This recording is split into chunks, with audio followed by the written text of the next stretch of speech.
Okay, we're going to differentiate 6x plus 9 divided by the square root of x. For differentiating radicals, your trick is to rewrite it using an exponent. So, that square root of x I'm going to rewrite as x to the 1. Oh, I'm sorry. The bottom, 1/2. 1/2, I agree.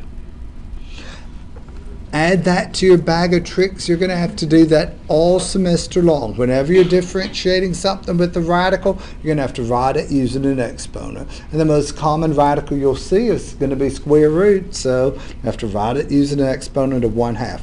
Now, if we're going to use the quotient rule, we need the derivative of the numerator and the derivative of the denominator. What's the derivative of the numerator? Just a 6. The derivative of the denominator? Okay, bring down the 1/2, subtract 1, 1/2 minus 1 gives us a new exponent of negative 1/2.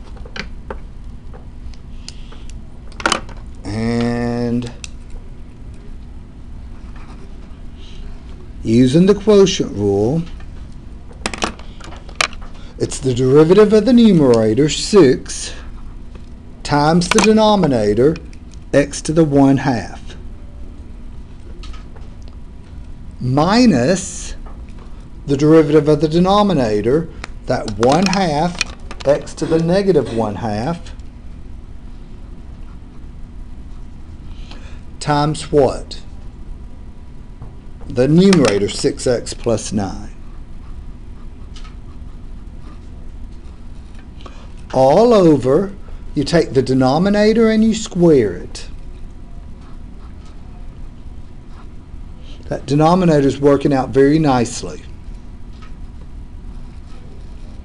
What's the denominator going to give me? You're taking a square root and you're squaring it. The denominator, just the denominator. What's that going to reduce to? 2 square root of 3 of x. 2 square root of 3 of x. Well, it may be by the time it's all finished, but for the time being, the square root of x squared is just x. Okay. Power raised to power, you multiply 1/2 times 2 gives you an x to the first power. Might have been better if I'd written it just as the square root of x squared. Then that's obviously x. Now, we're going to go through.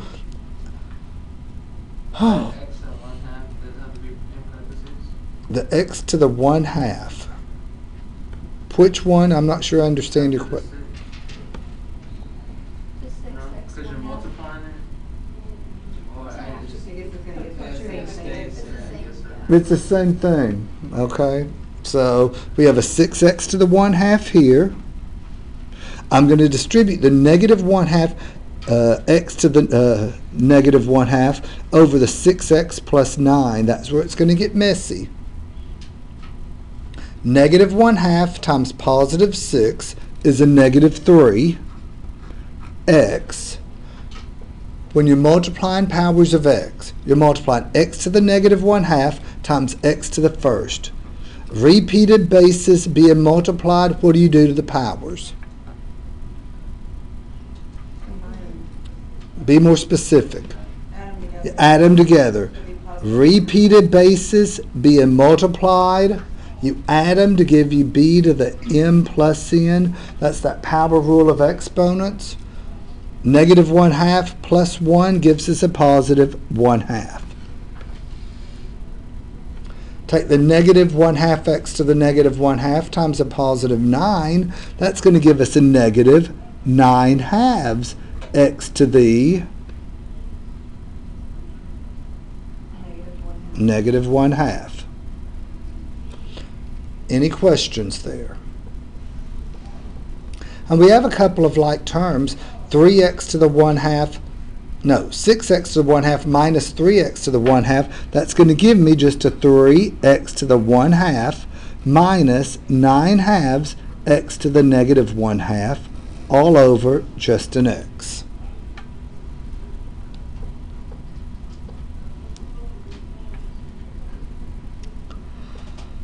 And there are several things I dislike here. There are several things I dislike. One thing I dislike is that negative exponent right there on the x to the negative 1/2. I dislike that 2 there as well. But I could use this 2 to change that negative exponent into a positive exponent. I can say, okay, I'm going to pick up that x to the negative 1/2, move it down right there with the 2. That'll become an x to the positive 1/2. So we have 3x to the 1/2 minus, I'm going to do this in, okay, that's a 9 over 2x to the positive 1/2 all over x. Any questions there? And believe it or not, we're getting close to a solution. We have a compound fraction. There's never a time that you want to leave a compound fraction as a final answer. A compound fraction is a fraction that contains an additional fraction bar. To simplify compound fractions, I multiply above and below by what I call the minor denominator. The minor denominator is the denominator of the fraction that appears within the major fraction. If there were several minor denominators, I'd use the least common denominator, but here all I have to cancel out is that 2x to the 1/2. I'm going to multiply above and below by 2x to the 1/2. So I'm going to multiply above and below by 2x to the 1/2.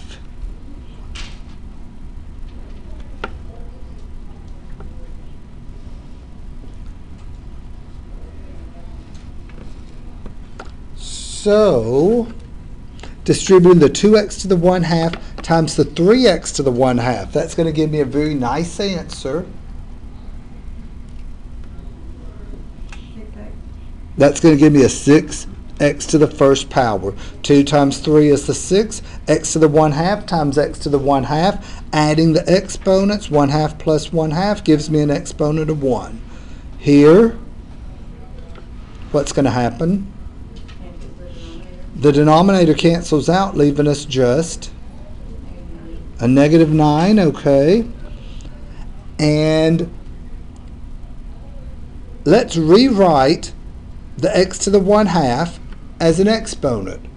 In that event, we have 2 and an x, and the x to the 1/2, well no, we're going to rewrite it using a radical, rewrite it as the square root of x. Any questions there? Yes. No, we still need to simplify the, I think y'all online it made us do the 6 and 9. Let's look at the possible answers. Okay, this was a multiple choice problem. Let's look at the possible answers. Now let's see, can I have my answer there? C. Now, C. C as in answer C or C as in yes?